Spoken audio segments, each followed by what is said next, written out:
സൗദിയിലെ മലയാളികളെ ലക്ഷ്യം വെച്ചുള്ള ലോൺ ഓഫർ തട്ടിപ്പിൽ നിരവധി പേർ കുടുങ്ങി. 10,000 മുതൽ 5 ലക്ഷം വരെയുള്ള ലോൺ ലഭിക്കാൻ 10,000 റിയാൽ വരെ ചെലവഴിച്ചവരുണ്ട്. സൗദിയിലെ പ്രമുഖരും മലയാളികളുടെ സംഘം ചേർന്നുള്ള ഈ തട്ടിപ്പിൽ ഇരകളായിട്ടുണ്ട്. ലോൺ റെഡിയായെന്ന് തെറ്റിദ്ധരിപ്പിച്ച് വിവിധ കാരണം പറഞ്ഞ് പണം വാങ്ങുന്നതാണ് സംഘത്തിന്റെ രീതി. മാനഹാനി ഭയന്ന് പലരും പുറത്തു പറയാൻ മടിച്ചതും വ്യാപകമായ ഈ തട്ടിപ്പ് പുറത്തറിയുന്നത് വൈകിപ്പിച്ചു. ഇന്നലെ മീഡിയ വൺ പുറത്തുവിട്ട തട്ടിപ്പിന്റെ വിവരങ്ങൾക്ക് പിന്നാലെ കൂടുതൽ പേർ ഇന്ന് പരാതിയുമായി രംഗത്തെത്തിയിട്ടുണ്ട്. വിവരങ്ങളുമായി അഫ്താബ് റഹ്മാൻ ചേരുകയാണ് റിയാദിൽ നിന്ന്. അഫ്താബ്, എന്താണ് ഏറ്റവും പുതിയ വിവരം? സൗദി അറേബ്യയിലെ മലയാളികളായ പ്രവാസികളെ ലക്ഷ്യം വെച്ചുകൊണ്ടാണ് മലയാളി നേതൃത്വത്തിലുള്ള ഈ തട്ടിപ്പ് സംഘം വ്യത്യസ്തമായ രീതിയിലുള്ള തട്ടിപ്പുകൾ നടത്തിയതിന്റെ വിശദാംശങ്ങൾ ഇപ്പോൾ പുറത്തു വരുന്നത്. നമ്മൾ ഇന്നലെ ഈ വാർത്ത ബ്രേക്ക് ചെയ്തതിന് ശേഷം നിരവധി ആളുകൾ ഇന്നിപ്പോൾ ഈ നിമിഷം വരെ നമ്മളെ ബന്ധപ്പെട്ടുകൊണ്ടിരിക്കുന്നുണ്ട്. അത് സൗദിയുടെ വ്യത്യസ്ത ഭാഗങ്ങളിൽ ഉള്ളവരാണ്. പ്രത്യേകിച്ച് ജിദ്ദയിൽ നിന്നുള്ളവരുണ്ട്, മക്കയിൽ നിന്നുള്ളവരുണ്ട്, ജീസാനിൽ നിന്നും, അസീറിൽ നിന്നും, ദമാമിൽ നിന്നും, റിയാദിൽ നിന്നുമെല്ലാം ആളുകൾ നമ്മളെ ബന്ധപ്പെട്ടുകൊണ്ടിരിക്കുന്നുണ്ട്. അതിൽ തന്നെ ഏറ്റവും പ്രധാനപ്പെട്ട മറ്റൊരു കാര്യം, സൗദിയിലെ തന്നെ പ്രമുഖരായ ബിസിനസ്സിൽ രംഗത്തുള്ളവരെയും ഒപ്പം തന്നെ പ്രമുഖരായ സാമൂഹ്യ രംഗത്തുള്ളവരെയും എല്ലാം തന്നെ ഈ തട്ടിപ്പു സംഘങ്ങൾ ഇതുപോലെ തട്ടിപ്പിന് ഇരയാക്കാൻ വേണ്ടി ശ്രമം നടത്തിയിട്ടുണ്ട്. അതിൽ ഒരാൾക്ക് പണം നഷ്ടമാവുകയും ചെയ്തിട്ടുണ്ട്. ഇവരുടെ തട്ടിപ്പിന്റെ ഒരു സ്വഭാവത്തിന്റെ കൂടുതൽ കൃത്യമായ വിവരങ്ങളും ഇപ്പോൾ പുറത്തു വരുന്നുണ്ട്. അതായത് ഇവർ ആദ്യമായി സ്വീകരിക്കുന്ന രീതി, ഇവർ തയ്യാറാക്കിയ ഒരു ലോൺ ആപ്പ് ഉണ്ട്. അതിലേക്ക് ആളുകളെ കൊണ്ട് രജിസ്ട്രേഷൻ പൂർത്തിയാക്കിപ്പിക്കും. അതിനുശേഷം പ്രോസസ്സിംഗ് ഫീ എന്ന പേരിൽ ഒരു തുക ഈടാക്കും. അത് 600 മുതൽ 1000 റിയാൽ വരെയാണ് പലരിൽ നിന്നായി ഈടാക്കിയത്. ചിലരിൽ നിന്ന് അതിൽ കുറഞ്ഞ തുകയും ഈടാക്കിയിട്ടുണ്ട്. ഓരോരുത്തരുടെയും സാമ്പത്തികമായ സ്ഥിതിയും അവർ വാങ്ങാൻ പോകുന്ന ലോണിന്റെ തുകയും അനുസരിച്ചാണ് ഈ തുക ഈടാക്കുന്നത്. അത് 10,000 റിയാൽ മുതൽ 5 ലക്ഷം റിയാൽ വരെയാണ് ഇവർ ഓഫർ ചെയ്യുന്ന ലോൺ തുക. പിന്നീട് ഈ ലോണുമായി ബന്ധപ്പെട്ട് ഈ ആപ്പിനകത്ത് കയറി കഴിഞ്ഞാൽ സ്വാഭാവികമായിട്ടും സാധാരണക്കാരായ പ്രവാസികൾക്ക് ഇത് പൂർത്തിയാക്കാൻ കഴിയില്ല. പ്രത്യേകിച്ച് ഇംഗ്ലീഷൊക്കെ നന്നായിട്ട് കൈകാര്യം ചെയ്യാൻ കഴിയുന്നവർക്കാണ് ഒരു പക്ഷേ ഈ ആപ്പിൽ നടപടിക്രമങ്ങൾ പൂർത്തിയാക്കാൻ കഴിയുക. അതിനായി ഇവരുടെ മുഴുവൻ വിവരശേഖരണം നടത്തുന്നുണ്ട്. ഇക്കാമ രേഖകൾ വാങ്ങുന്നുണ്ട്, ഇവരുടെ ID കാർഡുകൾ വാങ്ങുന്നുണ്ട്, പാസ്പോർട്ട് രേഖകൾ വാങ്ങുന്നുണ്ട്. അതോടൊപ്പം തന്നെ അവർ ലോൺ വാങ്ങാൻ പോകുന്ന സ്ഥാപനത്തിന് വേണ്ടിയാണെങ്കിൽ ആ സ്ഥാപനവുമായി ബന്ധപ്പെട്ട രേഖകളും ഇവർ സ്വന്തമാക്കാൻ ശ്രമിക്കുന്നുണ്ട്. ഇത്തരത്തിൽ എല്ലാ രേഖകളും എന്ന് വെച്ചാൽ ഒരു ലോണിന് വേണ്ട എല്ലാ പ്രോസസ്സിംഗും നടത്തുന്ന അതേ ക്രമീകരണത്തിൽ അതേ വിശ്വാസ്യത ഈ ഇരക്ക് മുന്നിൽ വെച്ചുകൊണ്ടാണ് ഈ പ്രോസസ്സിംഗ് പൂർത്തിയാക്കുന്നത്. അതിനുശേഷം ഇവർ ചെയ്യുന്നത്, ഞങ്ങൾ ഒരു നമ്പർ നൽകും, അതിലേക്ക് തങ്ങളുടെ അക്കൗണ്ടിലേക്ക് കാര്യമായിട്ടുള്ള ക്രെഡിറ്റ് സ്കോർ ഇല്ല, അതോടൊപ്പം തന്നെ താങ്കളുടെ അക്കൗണ്ട് ഫ്രീസ് ആയിട്ടുണ്ട് എന്നീ കാര്യങ്ങൾ ചൂണ്ടിക്കാട്ടിക്കൊണ്ട് ഇവർക്ക് ഒരു നമ്പർ നൽകും. അതായത് ഒരു അക്കൗണ്ട് നമ്പർ നൽകും. അത് ഇവരോട് സൗദി അറേബ്യയിലുള്ള ഇവരുടെ ബാങ്കിലെ അക്കൗണ്ടിൽ ബെനിഫിഷ്യറി ആയിട്ട് ആഡ് ചെയ്യാൻ പറയും. അതിനുശേഷം താങ്കളുടെ ലോൺ സാങ്ഷൻ ആയിട്ടുണ്ട് എന്ന് പറയും. തൊട്ടു പിന്നാലെ ഒരു എമൗണ്ട് ഈ ആപ്പിനകത്തേക്ക്, അതായത് ഇവരുടെ ബാങ്ക് അക്കൗണ്ടിലേക്കല്ല ആപ്പിനകത്തേക്ക് ഇവർക്കൊരു മെസ്സേജ് ആയിട്ട് വരും. ഇത്ര റിയാൽ, 10,000 റിയാൽ അല്ലെങ്കിൽ 20,000 റിയാൽ താങ്കൾക്ക് സാങ്ഷൻ ആയിട്ടുള്ള മെസ്സേജ് വരും. സ്വാഭാവികമായിട്ടും ആളുകൾ താങ്കൾക്ക് ലഭിച്ച പണമാണെന്ന് തെറ്റിദ്ധരിക്കും. ഇനി ഈ തുക താങ്കൾക്ക് ലഭിക്കണമെങ്കിൽ ഒരു കാര്യം ചെയ്യേണ്ടതുണ്ട്. താങ്കളുടെ അക്കൗണ്ട് ഫ്രീസായി നിൽക്കുന്ന ഒരു സിറ്റുവേഷൻ ഉണ്ട്, അതുകൊണ്ട് നമുക്ക് ട്രാൻസ്ഫർ ചെയ്യാൻ സാധിക്കുന്നില്ല. താങ്കൾ ഒരു കാര്യം ചെയ്താൽ മതി, ഞങ്ങളൊരു അക്കൗണ്ട് നമ്പർ നൽകാം, അതിലേക്ക് ബെനിഫിഷ്യറി ആയിട്ട് ആ അക്കൗണ്ട് നമ്പറും ഡീറ്റെയിൽസും ആഡ് ചെയ്യുക. തുടർന്ന് താങ്കൾക്ക് സ്വാഭാവികമായിട്ടും ആ ഫണ്ട് ഇവർ തന്നെ നേരിട്ട് ട്രാൻസ്ഫർ ചെയ്യുമെന്ന് പറയും.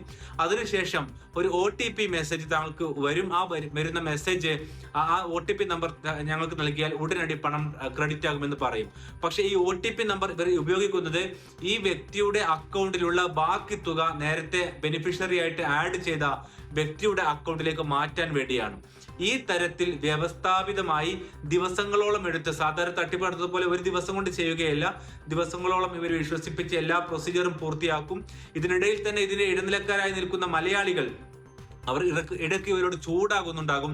താങ്കൾക്ക് യോഗ്യതയില്ല, താങ്കൾക്ക് ക്വാളിഫിക്കേഷൻ എന്നെല്ലാം പറഞ്ഞിട്ട് ഇവരെ ഒഴിവാക്കാനുള്ള ശ്രമം നടത്തും. എന്ന് വെച്ചാൽ ഇത് നിങ്ങളുടെ ആവശ്യമാണ് എന്ന് വരുത്തി തീർത്തുകൊണ്ട് എല്ലാ രീതിയിലും ഇവരെ കൺവിൻസ് ആക്കുന്ന തരത്തിലാണ് ഈ തട്ടിപ്പ് നടന്നിരിക്കുന്നത്.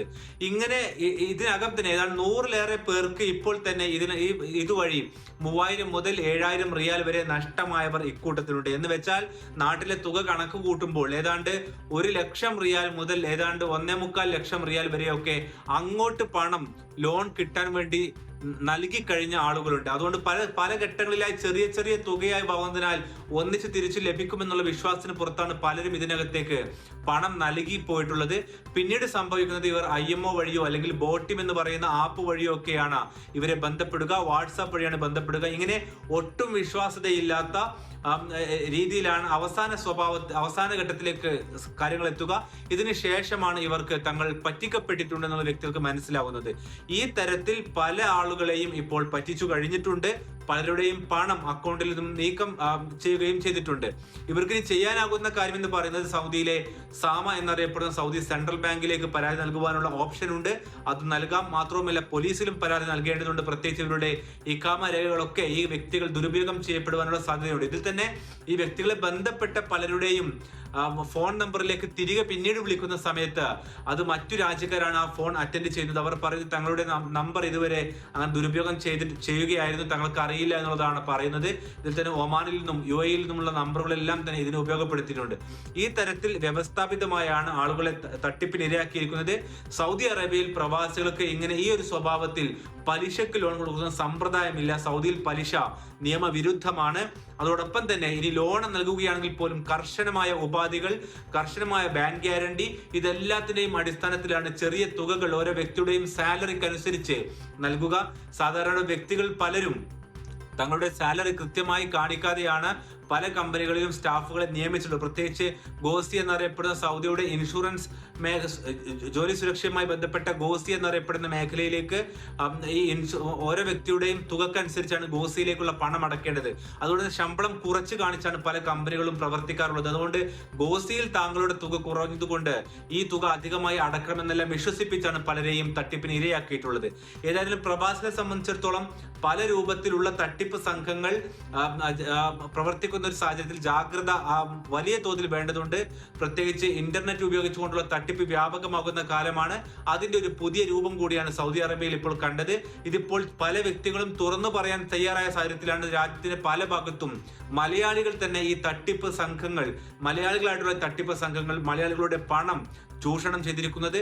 അതുകൊണ്ട് ഇനിയെങ്കിലും ഇതിലൊരു ജാഗ്രത ഉണ്ടായില്ലെങ്കിൽ വലിയ തോതിൽ പണനഷ്ടം, അതോടൊപ്പം തന്നെ മാനഹാനി, ഇതിനെല്ലാം പുറമെ നിയമക്കുരുക്കിലേക്ക് വരെ നീങ്ങുവാനുള്ള സാധ്യതകളുണ്ട്. കാരണം അറിയാത്ത പല വ്യക്തികൾക്കുമാണ് ഇവർ പണം ട്രാൻസ്ഫർ ചെയ്തിരിക്കുന്നത്. ഒരേ വ്യക്തിയുടെ അക്കൗണ്ടിലേക്ക് പല അക്കൗണ്ടിൽ നിന്നും പണം വരുമ്പോൾ സ്വാഭാവികമായിട്ടും അതിൽ അന്വേഷണം വരുവാനുള്ള സാധ്യത ഏറെയാണ്.